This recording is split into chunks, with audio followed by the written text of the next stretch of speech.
the roller coaster ride keeps going for you guys. Just since the fourth end last night, this team just has turned things around. Yeah, we certainly had a good second half of the game last night, like you said, with our backs against the wall, and almost fell off the roller coaster a few times, but I think we've lost our safety belts. We're just holding on for dear life now, and it's nice to get another win, though, to start the championship round. Does that almost make it a little clearer for you guys, knowing that there's not really a lot of math involved, just to have to win? Yeah, no, we have to win all our games and hope that things still go our way. But I mean, if we ever happen to win our next three, we know we're going to be into something. I think I haven't looked that closely, but I can't imagine with the caliber of teams out there that 3 losses is going to be out. So yeah, we know we can't afford any more losses, and that's the goal. So it's pretty simple. So much of the focus during the 3 losses obviously was on the skip, and it's a team game, and I know you guys took it on yourselves that you got to be better all the way through the lineup. Yeah, I mean, it is a team game, and some of John's misses were because of us. Whether we swept it wrong, gave him the wrong information, we're reading the ice wrong as a team. It's not quite that simple. It is still a skips game, but everybody's out there trying to give the right information and make sure that he can play his best. And up and down the lineup, we weren't good enough in those 3 losses. So it's getting an awful lot more real, and playing the defending champions, and you guys coming out like you did, very encouraging for you guys. Yeah, started the championship pool. We knew we had to just elevate our game slightly as a team, and they have the Maple Leaf for a reason. They're a good team, and they're going to play well at the Brier every year. So important for us to play well, and I think we did. In terms of the way you guys have progressed through this event, how would it compare to the 2 Brier wins, 17 and 18? Do you feel the same kind of feelings at this stage in the event like you did those 2 wins? Yeah, obviously it's different. Nothing will compare to the St. John's Brier. And Regina, it probably feels a lot more similar to Regina did. We're playing pretty well. We have a pretty good record going into the championship pool, but then you have 4 tough games. So just keeping our momentum going and just trying to get stronger as the week goes on.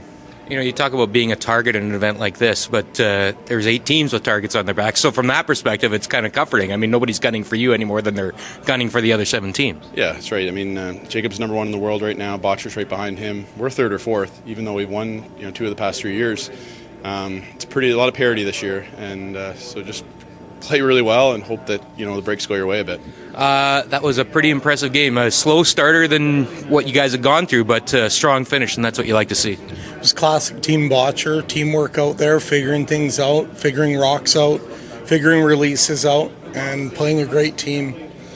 You got to respect Matt at all times, and that was a great shot he made, Nate. It was, I would say, a pretty good game to watch.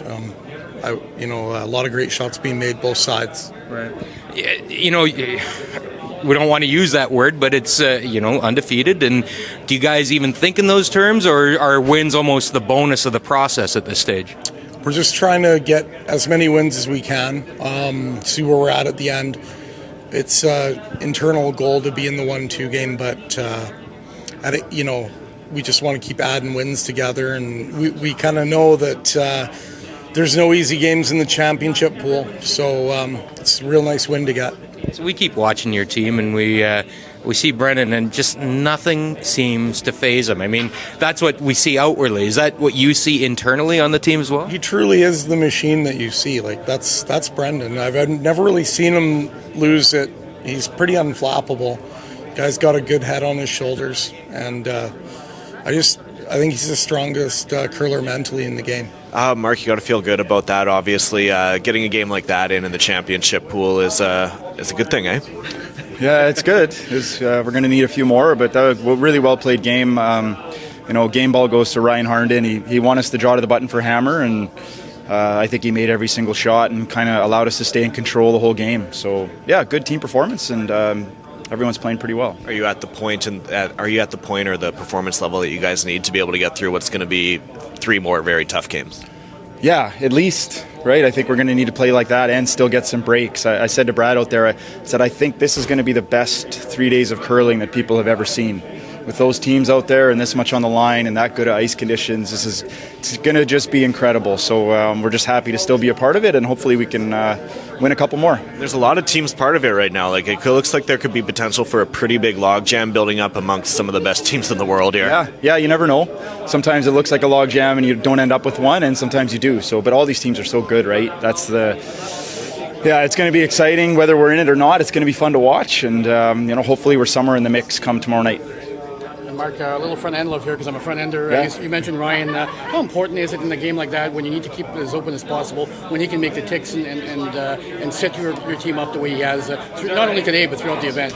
Yeah, I think it's extremely important. The only thing you can control is your game plan, what the plan is for the end, and if your lead doesn't execute your idea, then then you're reacting after that. But he was able to accomplish everything we asked him to do and then some, and allowed us to kind of stick to our game plan. And we didn't have to do too much out there because we were always in such good shape after Ryan's rock. So yeah, you can't compete at this level without the best front ends in the world.